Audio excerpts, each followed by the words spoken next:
వధూవరుల నక్షత్ర రీత్యా వివాహ ముహూర్తం నిర్ణయించే సమయంలో ఒక్కొక్కసారి వరుస నక్షత్రాలు వస్తూ ఉంటాయి. అది జన్మ నక్షత్రమైనా నామ నక్షత్రమైనా అయి ఉండొచ్చు. ఉదాహరణకి అనురాధ నక్షత్రం అమ్మాయిదయ్యుండి జ్యేష్ఠ నక్షత్రం అబ్బాయిదైతే వీళ్ళిద్దరికీ తారాబలం సరిపోవాలి అంటే పునర్వసు నక్షత్రం కానీ, పూర్వభాద్ర నక్షత్రం కానీ, విశాఖ నక్షత్రం కానీ ఈ 3 నక్షత్రాలు తారాబలం సరిపోతాయి.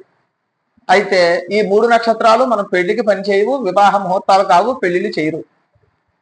అటువంటి సందర్భాల్లో ఏం చెయ్యాలి అంటే ఎట్టి పరిస్థితుల్లోనూ తారాబలం తప్పించి పెట్టి తీరవలసిందే.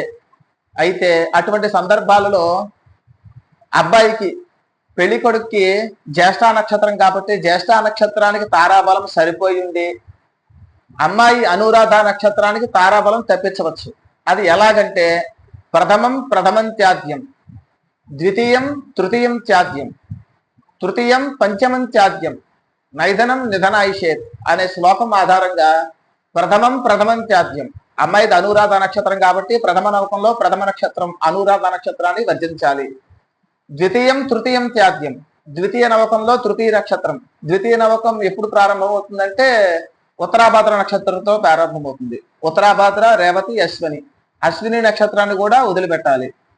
తృతీయం పంచమం త్యాజ్యం అంటే 3వ నవకంలో పంచమ తారు వదిలిపెట్టాలి. 3వ నవకం పుష్యమి నక్షత్రంతో ప్రారంభమవుతుంది. పుష్యమి, ఆశ్లేష, మక, పుబ్బ, ఉత్తర అంటే ఉత్తర నక్షత్రం కూడా వర్జించాలి. అంటే వీళ్ళకి పెళ్లి ముహూర్తం నిర్ణయించే సమయంలో తారాబలం తప్పినా అనురాధ నక్షత్రాన్ని, అశ్విని నక్షత్రాన్ని, ఉత్తర నక్షత్రాన్ని ఈ 3 నక్షత్రాల్ని వదిలిపెట్టి మిగతా వాటిల్లోకి చేయొచ్చు. ఈ నైదంతారు ఎప్పుడు వదిలిపెట్టేయాలి ఇది అందరికీ తెలిసినదే. ఉదాహరణకి మూలా నక్షత్రం ఉంది, జ్యేష్ఠ మూల, అబ్బాయికి తారాబలం సరిపోతుంది.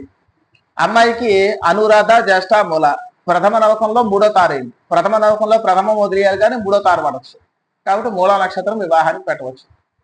ఇదే సందర్భంలో ఉత్తరాషాఢ కూడా వాడచ్చు.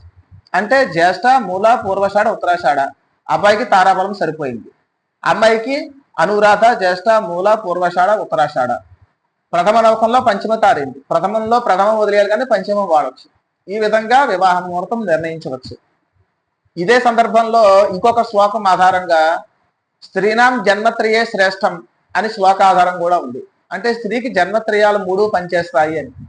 అయితే అనురాధ నక్షత్రాన్ని మర్చిపెడితే పక్కన పెడితే పుష్యమి నక్షత్రంలో ఎలాగో పెళ్లి ముహూర్తం ఉండదు కాబట్టి దాన్ని పక్కన పెడితే ఉత్తరాభాద్ర నక్షత్రం అమ్మాయికి జన్మతార కాక పర్య జన్మతార అవుతుంది. జ్యేష్ఠ నక్షత్రం పిల్లాడికి తారాబలం సరిపోతుంది.